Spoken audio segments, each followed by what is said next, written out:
Good morning, good day, Church Day, Lord Day. I am Brother Cesar Capistrano. Muli na naman po magsishare sa inyo ng Word of God. Ating pong topic sa araw na ito, papunta sa Diyos Ama. Alam mo na ba ano ito sa Biblia? Ating pong aalamin yan. Meron tayong isang talata sa araw na ito. Bago ko po basahin ang talata, tayo po'y manalangin muna. Diyos Amang nasa langit, makapangyarihan sa lahat, sambahin ang ngalan mo.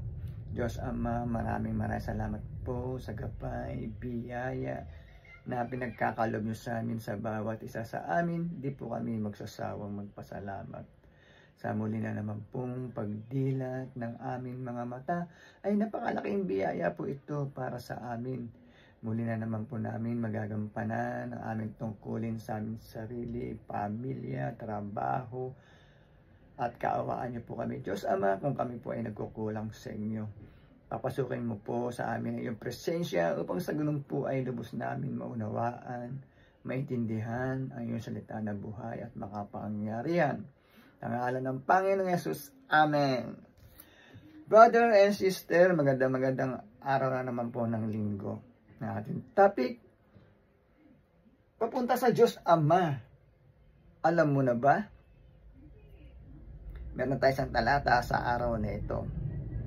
Akin na pong babasahin ng talata ay nasa 1 chapter 14 verse 6. Verse 6.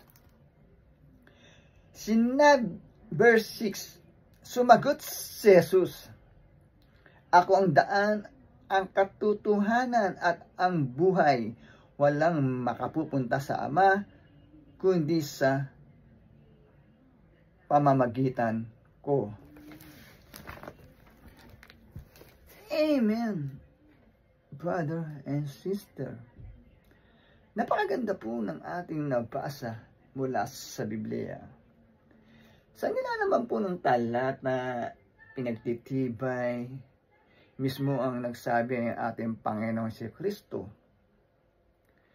na walang makakapunta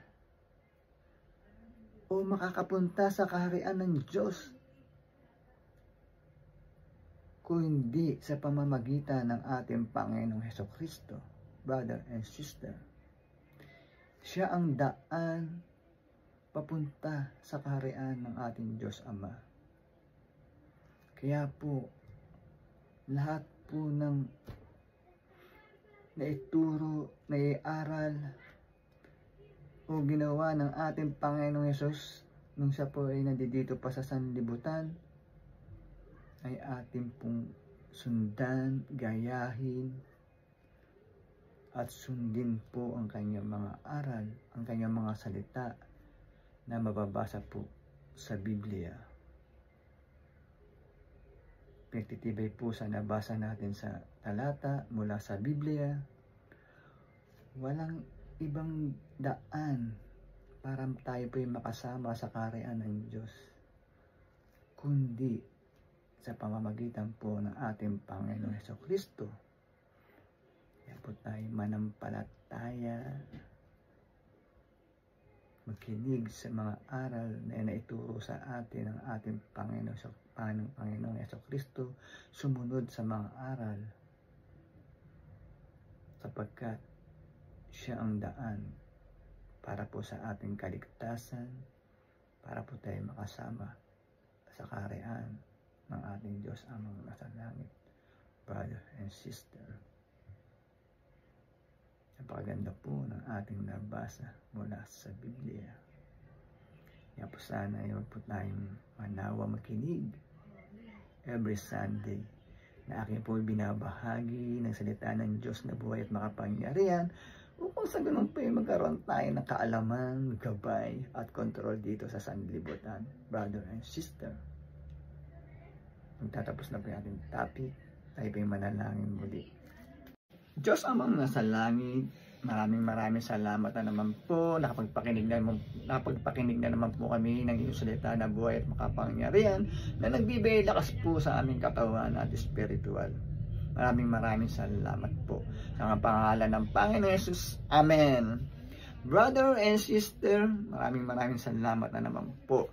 Lagi po tayong mag-iingat at magdadasal. God bless to all.